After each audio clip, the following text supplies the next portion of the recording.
So, Yes. so a land rental, a resource rental, Yes, okay. and so then what do you call the right to pollute or the sin taxes?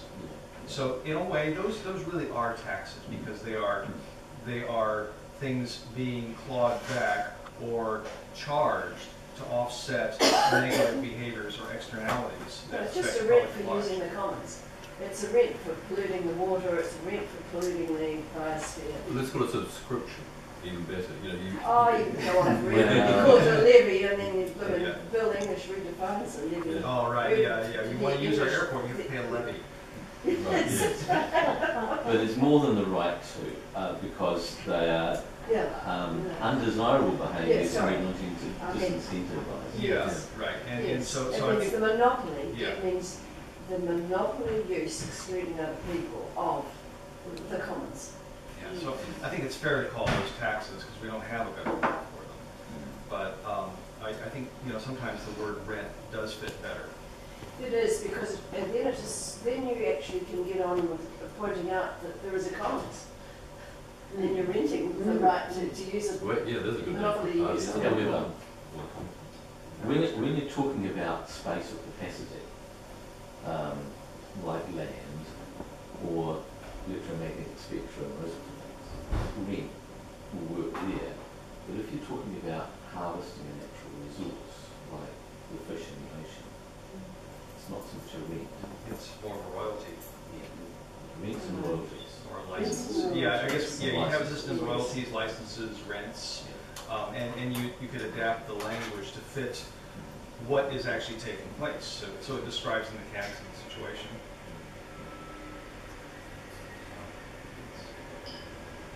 Bit of a digression. But the concept of tax as government revenue, I think, is a deep-seated falsehood, just like the notion that a surplus is good. It's been repeated, it's become a mantra, and we touched on this yesterday when we had the discussion about how do we counter this dominant discourse.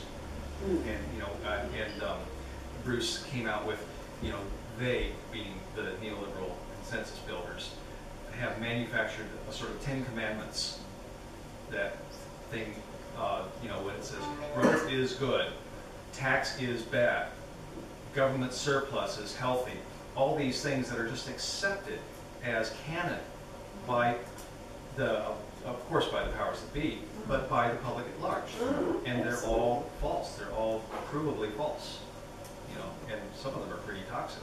So in order for us to counter those, we have to be really clear on why tax is not revenue, on why growth is impossible in a bounded system, and be able to explain that so that we don't wind up tripping ourselves up in logical loops and things like that. So if you're not calling the government income as, you're not calling it revenue, you're not calling it tax, why are you calling it tax? I think the Pagovian taxes, the sin taxes, could legitimately be called taxes. Yeah. What do you call income tax? A travesty. Apart from that, what's the revenue. name? Well, that's, I call it theft and disincentive to entrepreneurship. It's a very long Oh, well, some landowners would call a land rental theft as well because I think they were there first. So, theft is relative to. Yeah. Well, that's the problem because we have a taxation system. It's a relatively new phenomenon. That it used to be taxes were collected by the sovereign as tribute, and even though they were collected by armed guards, and you could have your head cut off if you refused to pay, the payment was often not in the coin of the realm. Payment was often in bushels of wheat, teams of oxen, soldiers. What's the or revenue source? your healthy sons What's to the go revenue fight. source for the king? That's how the king got the revenue. The revenue source for the king is the fact that he's got a vast territory of land with peasants growing crops on it, Yeah, and that's able-bodied sons that can go out and fight that's wars the revenue you get and from get that. gold from other kingdoms. Yeah, but we have a present day tax gathering is still backed with the force of the police and the army Right. and the laws. And that's so, where, I yeah. mean, what has changed? What has really? changed is that 98% of our money is issued by private banks. The government needs money to run, and they refuse to issue it themselves, so they've got to get it from us.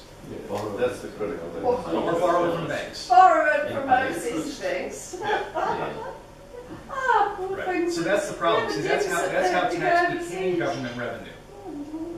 That's how tax became government revenue. But as long as the government has the ability in law to issue legal tender, then the notion that its only source of revenue is tax or borrowing is false. It tells us that that's the only way. Margaret Thatcher said there is no alternative, but Margaret Thatcher was lying. There is an alternative.